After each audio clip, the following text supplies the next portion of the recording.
കാസർഗോഡും പാതി വിലയ്ക്ക് സ്കൂട്ടർ വാഗ്ദാനം ചെയ്ത് തട്ടിപ്പെന്ന് പരാതി. കുമ്പടാജെ പഞ്ചായത്തിലെ മൈത്രി വായനശാല വഴി 30 ലക്ഷം രൂപ തട്ടിയെന്ന് വായനശാല സെക്രട്ടറി ആരോപിച്ചു. അനന്തുകൃഷ്ണനെ പരിചയപ്പെട്ടത് Saigram global trust chairman Anandakumar വഴിയെന്നും മുഹമ്മദ് ഷെരീഫ് മാതൃഭൂമി ന്യൂസിനോട് പറഞ്ഞു. കബളിക്കപ്പെട്ടു എന്ന് എനിക്ക് മനസ്സിലായത് വെള്ളിയാഴ്ച മീറ്റിംഗ് വിളിച്ചിരുന്നു. കഴിഞ്ഞ വെള്ളിയാഴ്ച നിങ്ങൾക്ക് പണം അടച്ചിട്ട് ലാപ്ടോപ്പ് എത്തിക്കുന്നത് മാത്രമല്ല, നിങ്ങൾക്ക് അഡ്വാൻസ് ആയിട്ട് ഒരു 100-150 എണ്ണ എക്സ്ട്രാ നിങ്ങൾക്ക് തരുന്നു. അത് പണം വാങ്ങിയിട്ട് പിന്നീട് തന്നാൽ മതി എന്ന് വരെ പറഞ്ഞു. കൂട്ടി ഇപ്പൊ ഞാന് എഗ്രിമെന്റ് വെച്ച് വന്നതേ ഉള്ളൂ.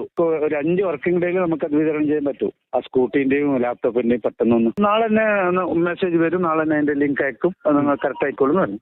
ശനിയാഴ്ച രാവിലെ ഇതേ ദിവസം ശനിയാഴ്ച രാവിലെ എന്നെ വിളിക്കുന്നയാള് ശരി നമ്മളെ അനന്തുവിനെ അറസ്റ്റ് ചെയ്തല്ലോ എന്ന് പറഞ്ഞു. ആ സമയത്ത് മൂവാറ്റുപുഴ പോലീസ് സ്റ്റേഷന്റെ പരിധിയിൽ സീഡ് സൊസൈറ്റിന്റെ ഒരു പെണ്ണുങ്ങളാണ് പരാതി കൊടുത്തത്. ഞങ്ങൾ NGO കോൺഫെഡറേഷൻ അല്ല.